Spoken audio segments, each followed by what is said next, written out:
Ini di dalam mengiring langkah kita dalam beribadah memuji Tuhan, sebab Tuhan adalah kekuatan kita dan Tuhan adalah sukacita yang bisa menyala dalam kehidupan kita.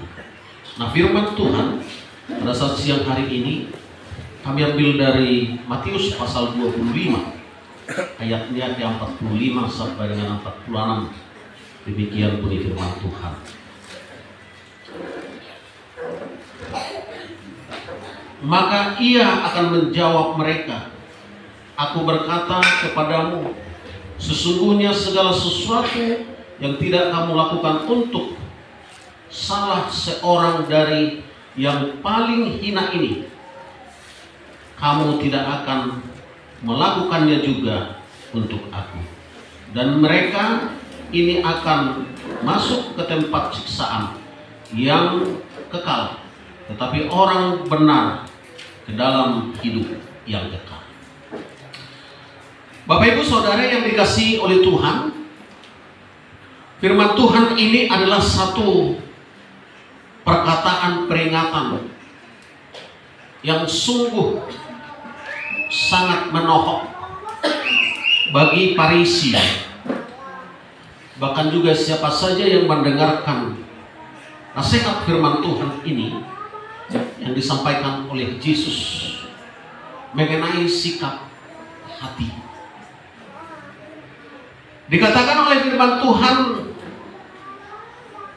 bahwasanya aku berkata kepadamu, sesungguhnya segala sesuatu yang tidak kamu lakukan untuk salah seorang dari yang paling hina ini, kamu tidak melakukannya untuk aku.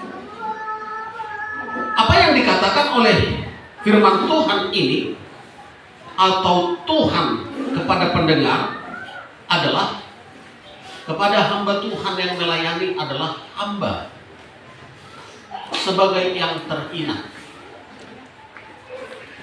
hamba Tuhan sebagai yang paling rendah dalam ukuran Kristus dalam pelayanan. Karena hamba Tuhan adalah mau sebagai pelayan yang sangat bertolak belakang dengan keadaan di akhir zaman. Hamba Tuhan itu dijadikan sebagai jabatan. Maka apa yang diperkatakan oleh firman Tuhan ini adalah Tuhan sendiri mendefinisikan hamba Tuhan itu adalah pelayan yang paling hina. Dan dikatakan kepada Farisi, barang siapa yang tidak melakukan yang baik kepada hamba yang paling hina ini, maka dia juga tidak melakukan apa-apa yang baik kepada. Sesuatu hal yang harus kita pahami adalah bahwa Kristus juga datang ke dunia ini dalam bentuk kehinaan yang sebentar lagi akan kita peringati dalam suasana Natal. Walaupun dalam suasana Natal itu ada suasana kegembiraan, tapi sungguh kedatangan Tuhan itu adalah kedatangan kehinaan. Siapakah yang mau lahir di kandang domba? Sehina-hinanya manusia di dunia ini nggak mau akan lahir di kandang domba. Ya di rumah lah, ya di pondok lah. Ya kalau dia di mobil, ya di mobil itu sendirilah. Masa dari mobil itu sendiri dibawa ke kandang? Tidak mungkin. Mendefinisikan bahwa sesungguhnya siapapun dia menjadi pelayan itu harus rela menjadi orang yang terhina, yang menjadikan dirinya adalah serendah-rendahnya. Karena itu firman Tuhan ini mengingatkan setiap pendengar dan pembaca adalah supaya menyadari kita melangkah ke rumah Tuhan senantiasa dalam sesungguhnya dalam keadaan yang sangat hina. Nah, barang siapa yang merendahkan dirinya dan hatinya dia akan ditinggikan. Karena itu, saat siang hari ini firman Tuhan mengingatkan kita ke dalam satu keadaan supaya kita mengerti dalam panggilan kita sebagai hamba. Jemaat juga adalah hamba Tuhan, pelayan Tuhan, yang harus menjaga dirinya yang serendah-rendahnya di hadapan Tuhan, yang harus menjaga dirinya menjadi pelayan-pelayan Tuhan. Satu saat Bapak Ibu Saudaraku yang dikasih dalam nama Tuhan, memang betul-betullah hamba Tuhan ini adalah pelayan kita dalam pikiran. Satu saat ada kesaksian. Bapak Ibu Saudara-saudara yang dikasih dalam nama Tuhan,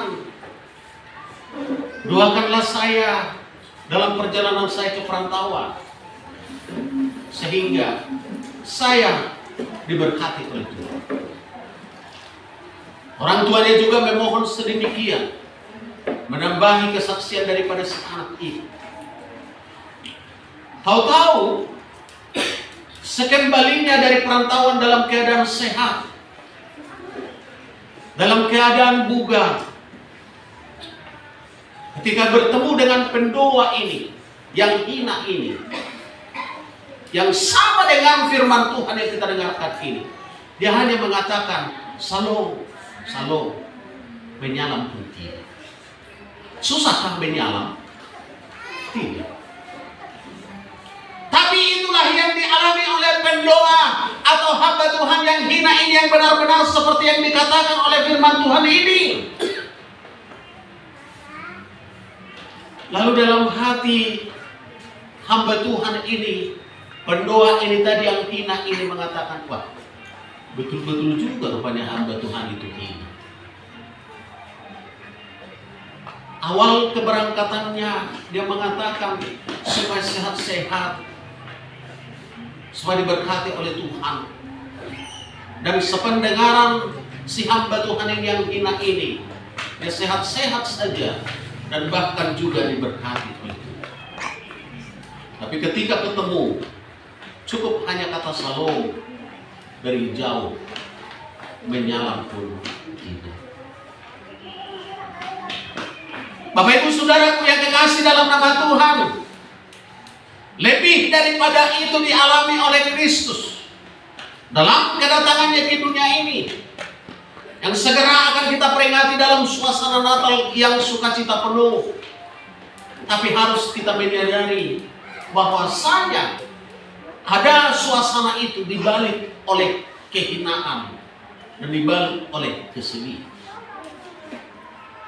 Maka bagaimana kita menyikapi itu adalah dengan sikap iman, dengan sikap kerohanian yang dewasa.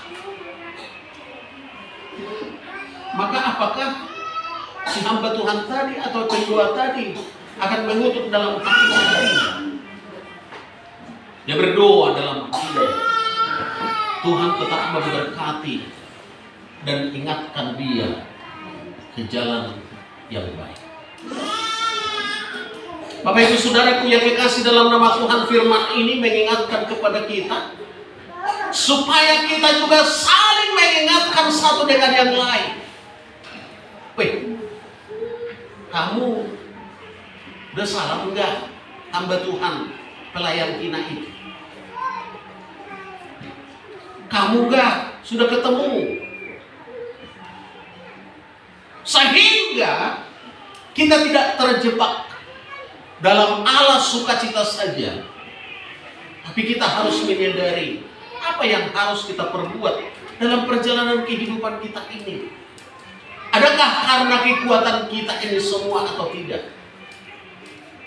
Bapak Ibu Saudaraku yang dikasih dalam nama Tuhan, fenomena yang saya sebutkan tadi jangan sampai menjalar, jangan sampai bertambah. Karena itu bagian daripada fenomena yang sakit, walaupun dalam perhitungannya tidak menyakitkan. Orang Kristen yang semakin dewasa harus saling menyadari Dalam dinamika perkembangan kerohanian itu, ada saja yang harus dibenahi, ada saja yang harus diperhatikan.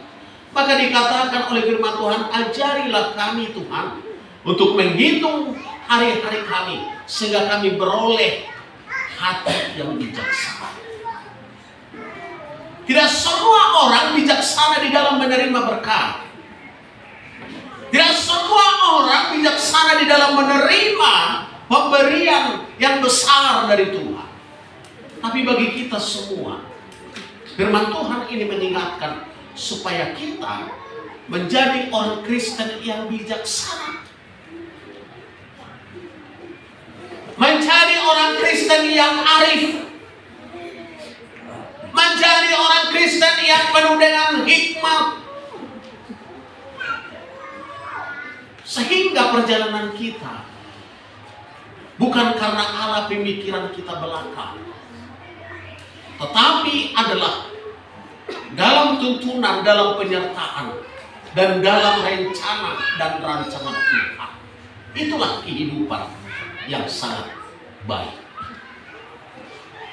Jadi kehidupan yang sangat baik itu adalah ketika kita boleh berjalan dan hidup dalam rencana dan rancangan Tuhan serta pemeliharaan Tuhan. Bapak Ibu Saudaraku yang dikasih dalam nama Tuhan, lanjutan firman Tuhan ini mengatakan, dan mereka ini akan masuk ke tempat siksaan yang kekal, tetapi orang benar adalah ke dalam hidup yang kekal. Yang tadi, yang tidak memperhatikan orang yang pelayan atau hamba Tuhan yang hina. Sebab kita tidak bisa langsung kepada Tuhan. Tuhan ada di sorga. Doa tetap ke atas, tapi jawaban itu belum tentu. Semua doa ke atas, semua ke Tuhan, tapi punya jawaban kan itu kalau waktunya Tuhan adalah waktunya yang tepat. Jawaban Tuhan itu ketika Tuhan berkenan, bukan masalah iman.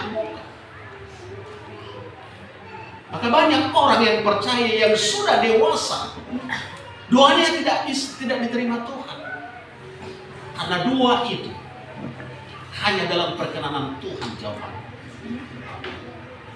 Maka jangan kita katakan saya ini hamba Tuhan, saya ini jemaat lama, saya ini sejak dari nenek moyang saya menjadi Kristen. Tidak ada alasan mengenai itu. Tetapi bisakah Tuhan berkenan atas kita dalam permohonan kita, dalam doa kita, dalam ucapan syukur kita, dan lain sebagainya? Adakah ucapan syukur kita itu tidak diterima? Ada. Pada saat itu Tuhan berkenan untuk menerima. Maka memberi itu pun tidak pernah henti-hentinya. Karena ada juga bibit itu yang sudah basi-basian. Kita tidak tahu.